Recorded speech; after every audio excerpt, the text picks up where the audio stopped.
well, let me join other well-meaning Kenyans in passing our very sincere condolences to the family of the Right Honorable, the former Prime Minister, Raila Amolo Odinga. Speaking on behalf of the youth, a majority of whom serve the Republic of Kenya in their capacity as members of Sheria Mtaani. Raila Amolo Odinga is a man in whom we learned the art of sacrifice. He is a man that has sacrificed a lot for this country. He has fought vigorously for the human rights and fundamental freedoms that we currently enjoy. He is a man that should be credited, or stands to be credited, for the birth of the current constitutional dispensation that has given a lot of the youth in this country the temerity to question any form of injustices, either coming from the national government or the local governments or the county governments.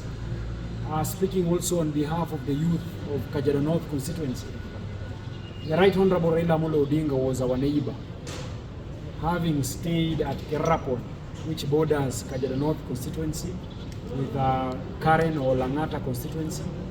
So we are saddened by his passing. We mourn his sudden death, and we are hoping that the youth of this country will continue living the spirit of Raila Amolo Odinga, will continue fighting and advocating for human rights and fundamental freedoms. Right now, as we also empathize with the families of Bob Jagi and another whose whereabouts are unknown, it is important that the youth of this country learn a thing or two from the former Prime Minister.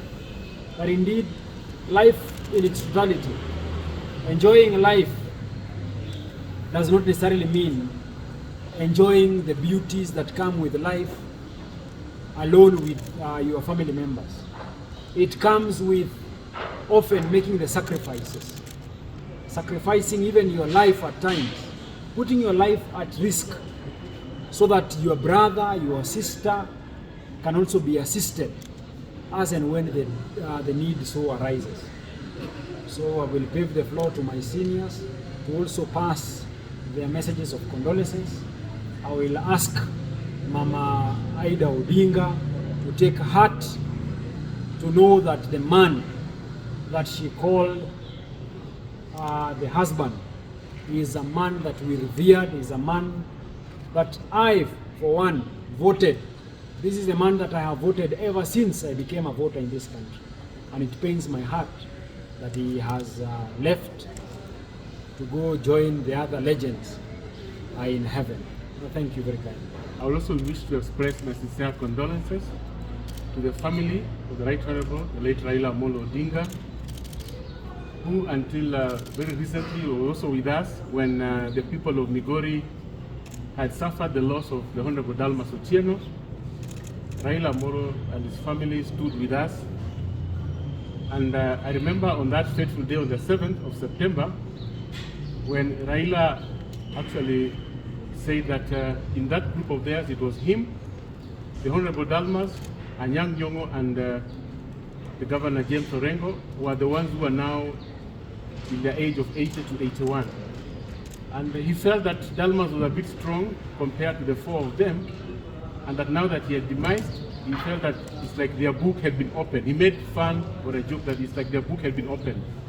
And it's very unfortunate that this afternoon we are now passing message of condolence in regard to him as Right Honorable Prime Minister. We know the sacrifices he had made.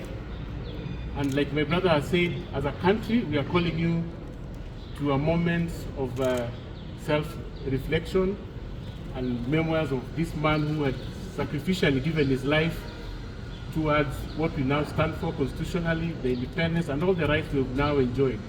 He made several sacrifices that very few Kenyans have made before, and if we want to remember him for his courage and the ability to keep us together even when it was so difficult.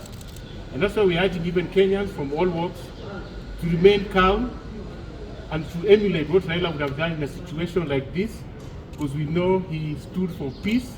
And even at this particular moment, we are calling on all Kenyans, peace-loving and those who love Kenya, to stand on the side of peace. Raila would sacrifice everything, including even the position that we all, thought he should have held as president, but he sacrificed all that for the sake of peace. So even at this moment, let's emulate what he stood for: justice, peace, and to defend the less fortunate, those who are, downtrodden.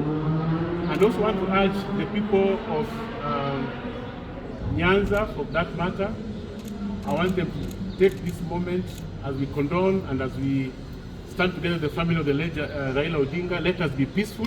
I know it is difficult for our people out there, but we are calling for peace at this particular moment. Let us, of course, mourn the hero that we have lost, but at the same time, let us be peaceful at this particular moment.